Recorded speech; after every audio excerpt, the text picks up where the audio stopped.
5, 4, 3, 2, 1. Pierre était toujours fasciné par l'espace. Toujours. Donc, j'ai décidé d'aller en Guyane parce que c'est la base spatiale européenne. Et je pense que c'était un peu un hommage à lui. Lui, il a habillé la femme de l'espace et l'homme de l'espace. Donc, aujourd'hui, on peut reprendre la chose. Je lui en parlais avant qu'il parte. Et il était enthousiaste. Donc, pour moi, c'est une mission, la mission 3022.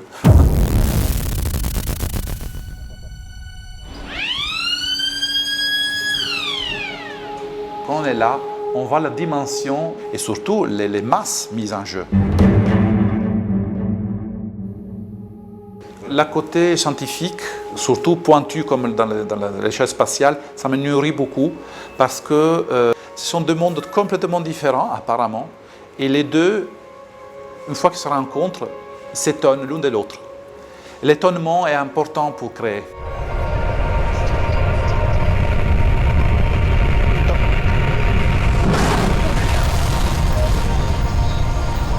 Finalement, Pierre Cardin et Arianespace, on parle chacun d'inspiration, on parle chacun de futur, on parle chacun de ce qu'on va léguer à des générations, ce qu'on va transmettre aussi comme valeur. Nous, on crée des routes dans l'espace pour atteindre des destinations que l'humanité n'a jamais atteintes. C'est ça notre métier, finalement. Est-ce que c'est très éloigné de ce qu'a fait Pierre Cardin, de ce que fait la marque aujourd'hui? Je ne crois pas. On est même assez proches, finalement. Je voulais voir les vraies fusées, les vrais pas de tir. Et là, c'est le pas de tir d'Ariane 5. d'Ariane 5. Voilà, parfait. C'est de là que toutes les Ariane 5 s'envolent. 3, 2, 1. Voiture AP, décollage. On pourrait les faire venir de face et ils viennent se positionner. 1, 2, 3, 4. On va chorégraphier ça.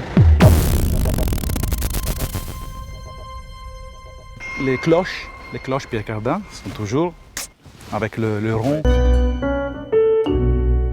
Pourquoi pas essayer de trouver la manière de faire un satellite de cette dimension-là? On est sur 70-80 cm, pourquoi pas? On déclic et automatiquement s'ouvre et devient d'1 mètre de diamètre.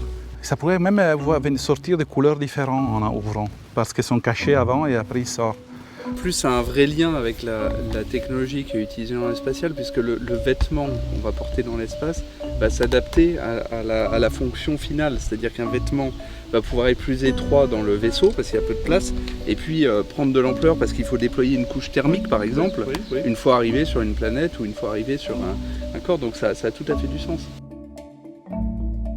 Une fusée comme ça, elle n'est pas en exposition à quelques heures d'un lancement, elle est prête à partir.